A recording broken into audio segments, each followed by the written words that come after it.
Oh man, we just had 3 solid days of rain, pouring rain. And as you can see, it melted all the snow. So I've got water everywhere and I'm discovering things I didn't know about my homestead. Stay tuned.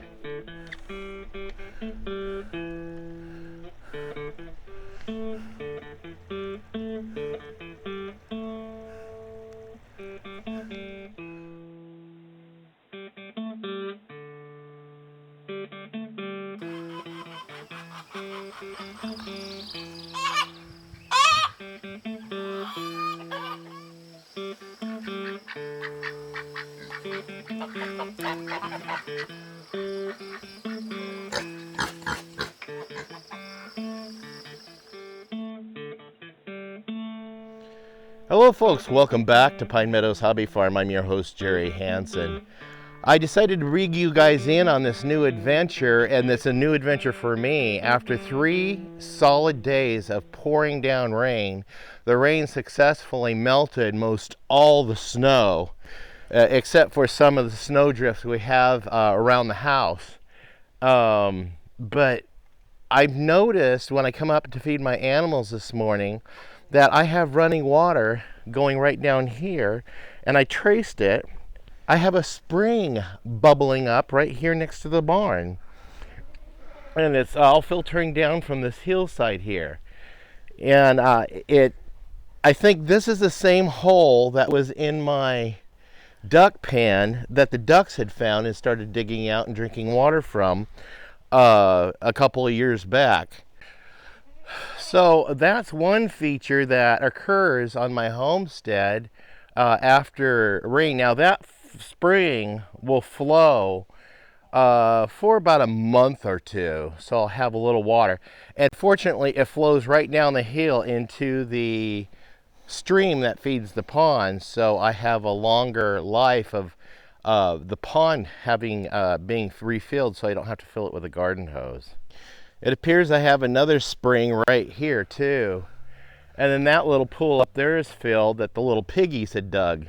So I think those critters are a little bit more intuitive than we give them credit for, because of all the places, he found that one spot to be able to dig a hole for him to wallow in.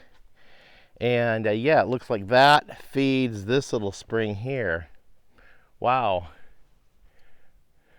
And then over here, I found another spring. I guess I should have known, because I could see the evidence and where a stream has flown or flowed under the fence there. But I see where it started. It starts right here. So I live in the mountains, in the I guess in the watershed. Nobody's personal watershed or any municipal watershed, but I live in the mountains where the waters start. And here's where a stream starts, right here in the middle of my little pasture. Now, if you guys look really carefully, there's water bubbling out of the ground right there. Probably a gopher hole. It found its way through a gopher hole or followed a tree root till it surfaced and is bubbling out here because the water is filtering down through there. And it's really close to this other spring over there. So I see where the water's coming from, and I can see where it's going right down through there. So I've never seen this creek flow before. Well, I've never noticed it. So I have more water out here than I thought on my property. Let's go look at the other streams.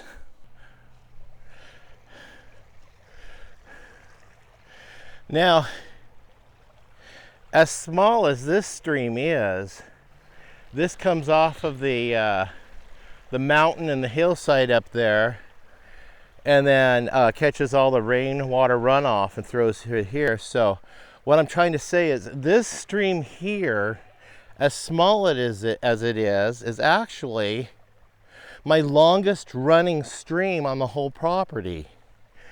I don't know the names of these streams. These are just the little tributaries that run off. And of course it flows down and fills this pond up. And then, of course, out through the spillway over there. I wanted to point out this pond came with the property. It was here. I guess it was developed when the property was developed by the original owner. I'm the second owner of this land. Actually, since it's been developed, I think I'm the third owner of the land, period. But that pond was there when I moved in, and it was much deeper.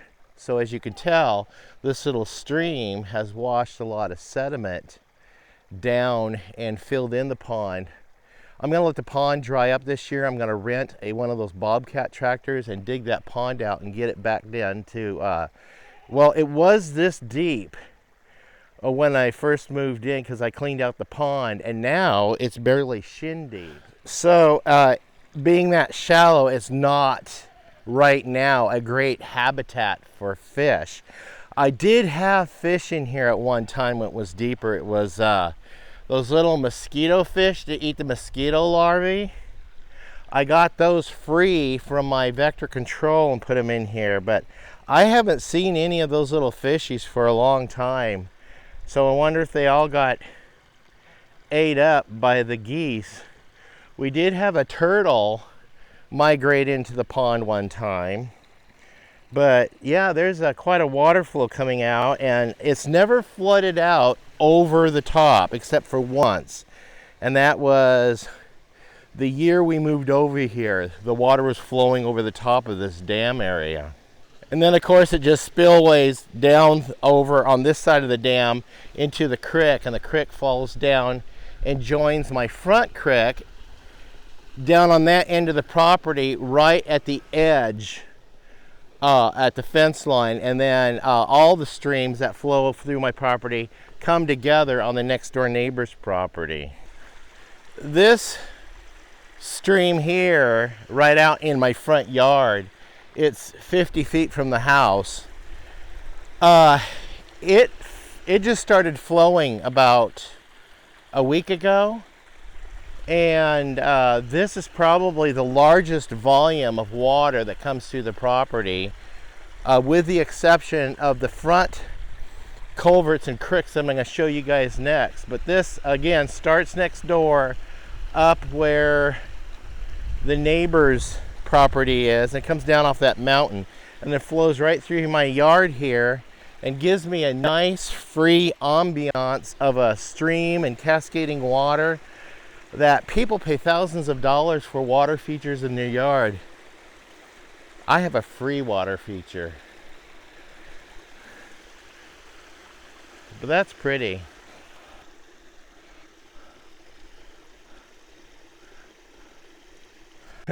That feature that you see back there next to the creek, that's on the next door neighbor's property.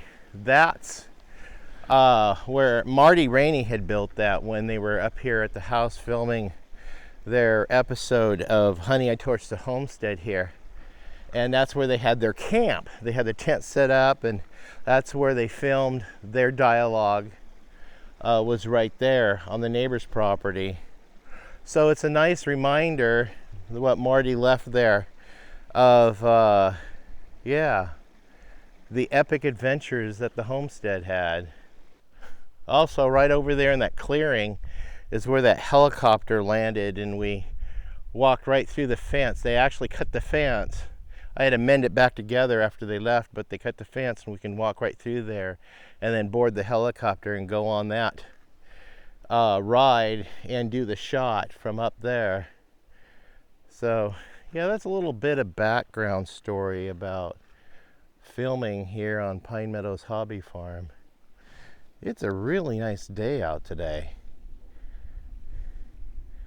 Very nice.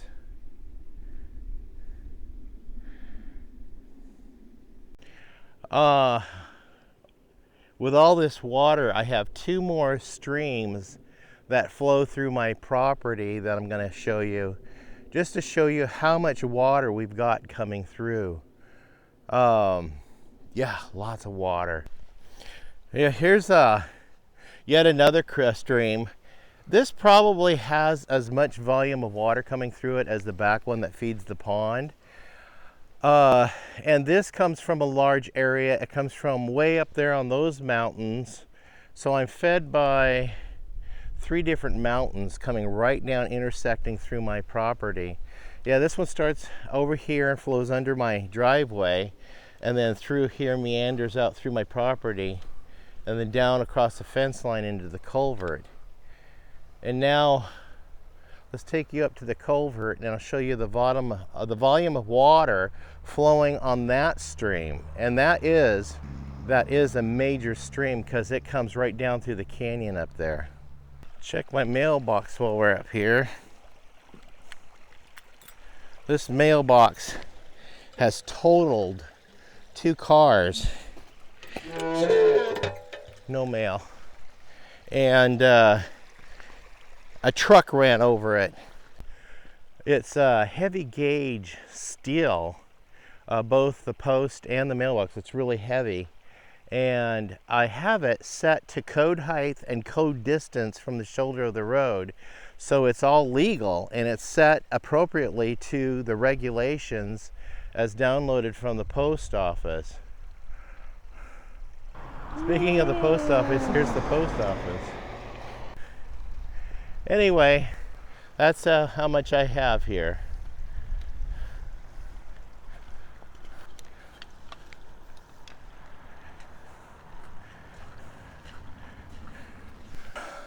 That's a lot of water though, lots of water. Water everywhere. And yet there's nothing really I could do with it because it's not year round. This water, these little tributaries, they're feeder springs that feed the bigger creeks. That feed the rivers, and obviously the rivers flow year round. And even our major creek that's downstream here, it dries up in the summer.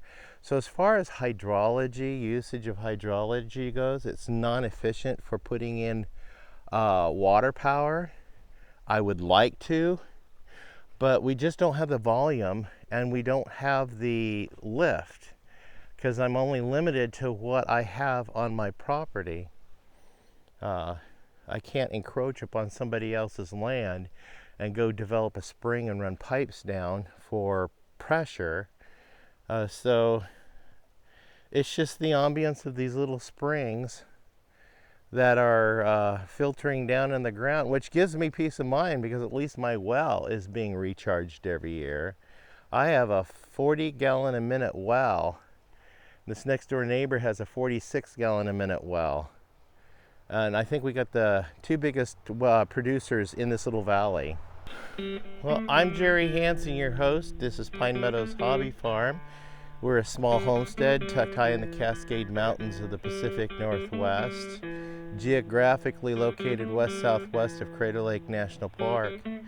Please stay tuned to more videos. If you haven't already, please subscribe. Give us a thumbs up and leave a comment. I enjoy reading your comments, and also click that share button and share our videos on your social media platforms. That really helps us out a lot. I hope at the minimum you guys were a little bit entertained with this show. Hey, we'll see you guys in the next episode. Bye-bye.